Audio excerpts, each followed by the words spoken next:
Hey everybody, Dana Stovern here with the magic of somatic money, and we need to talk about the relationship between boundaries and debt because there is an interrelationship between the two.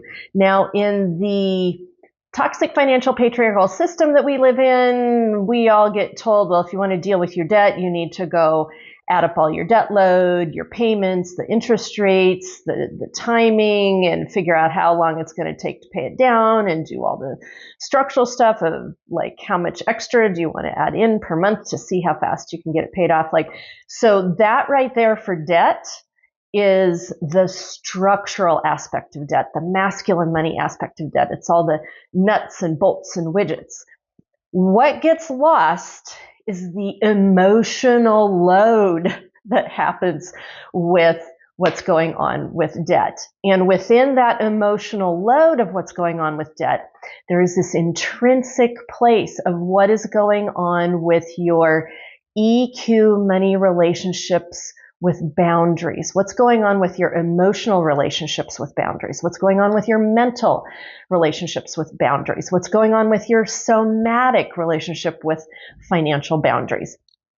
All of this comes into play. And what's very, very interesting as I've worked with so many clients over the last 10 plus, 12 plus years or so is I have found that most of the people that I have worked with really struggled and or failed with the structural only debt payment system. But when we added in and took a look at what was going on emotionally, psychologically, mentally, body-based response system with that debt load, it changed things overnight for people, especially when we took a look at their intricate relationship with their inner space of their boundaries. And so that's what I'm here to visit with you about today. And I actually have a money story of a woman. It's just a very general story, but I have a money story here about a woman who has struggled and struggled with debt so much. I mean, she really didn't have money to work with me, but I did go ahead and we had some texting and emailing, and I gave her some resources. And I want to walk you through that story about what happened. So she contacted me through my consultation system, and I took a look at her money relationship. And from what I could tell, she was in a very severe debt load and overwhelmed by it. And so I sent her some resources, and she took a look at those, and she came back with overwhelm and excuses and like that whole first layer of protective money blocks. Remember how I've been talking in other videos about how when we react or respond to our money situation protectively, that turns into a money block. And so her money blocks, the combo was overwhelm and excuse. Well, to me, overwhelm is all about triggering and not being able to focus. And when I visited with her a little bit more deeply about it, that was the case. She's like, yes, I tend to overwhelm, trigger, and go in 5 different directions, and then I never end up doing anything. And then the other cover for that then is the excuse. So I used a little bit of tough love with her because like she's at that point break place. I used a little bit of tough love with her, and I let her know that, hey, somatic money didn't happen in a vacuum. Like I have toughed it out through pain, discomfort, overwhelm, all of my emotional money stuff. I have spent thousands of my own dollars investing into this system to figure it out, to get it out to people. So like I laid it on a little thick to her with a bit of tough love of saying, no, I'm not going to let you off the hook that easy. And I basically said to her, when you're at that place of overwhelm and when you're at that place of excuse, I want you to stop right there. And I want you to use the presence practice, and I want you to get present with what is uncomfortable. And yes, I'm so sorry, it's going to be painful.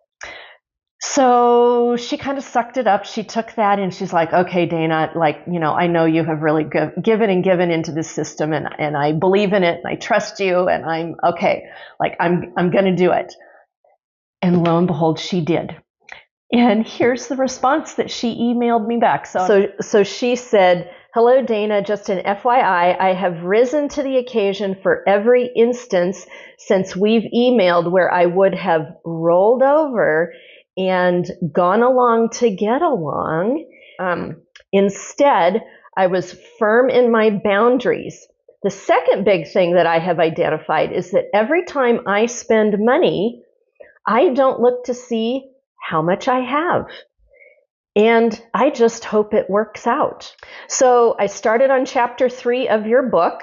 And just for everybody to know, chapter 3 is the presence practice. It's the are you present in your body with your money. So she said, I started on your chapter 3 of your book, and it is so painful. And that's understandable, because when we get present with the discomfort and the pain, that's where the breakdown in boundary is happening. And that's also where you create resilient boundaries. So she said, chapter 3 in your book, and it is so painful. So I know that is what I am supposed to be doing. That is where I'm supposed to be at. So that is just that is a very short synopsis on someone in a lot of debt, in a lot of fear, and a lot of overwhelm, and a lot of excuse, and a lot of pain, and walking that person through the vulnerability and the money blocks into that space of, hey, it is time for you to get present at that place of your overwhelm and excuse and pain. Get present there, because that's the place where your money relationship is eroding, and that's where you are losing your money. That's where the debt is happening and building up. And she's doing it. She's doing it. It's so courageous and so amazing and so wonderful. And I know that is going to do nothing but help get her to a better place with her money. And so what I want to leave with you is that if you are in a debt situation, you are going to want to be looking at what is going on with your mental boundaries, your emotional boundaries, your psychological boundaries, and your body-based resilience place of boundaries.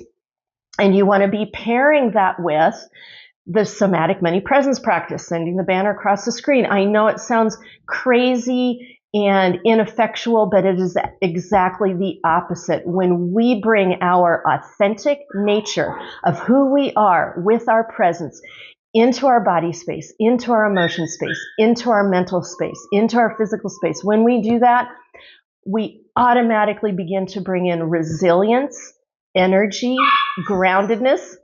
Those are the rescue puppies that I am working with. We begin to bring in that better energy into that space, and that's what begins to turn around. That's what begins to turn around and bring our money relationship and then our finances into a better place. And I have literally seen this help people turn around their debt load and begin to mitigate it and begin to pay off debt. And yes, there's a lot more ins and outs to it, but that is a primary working force in this. So just remember, if you're in debt, it's time to begin to look at boundaries and doing a presence practice with that so you can get to a better space with your money. Okay, say hello to the rescue puppies. That is going to be coming in another post. That's a whole other story. Make sure to like, comment, follow, DM, pick up the presence practice. If you need to talk with me, pick up that free consultation application. It's all in my link tree in the bio or the text. And I look forward to visiting with you. All right, see you in the next video.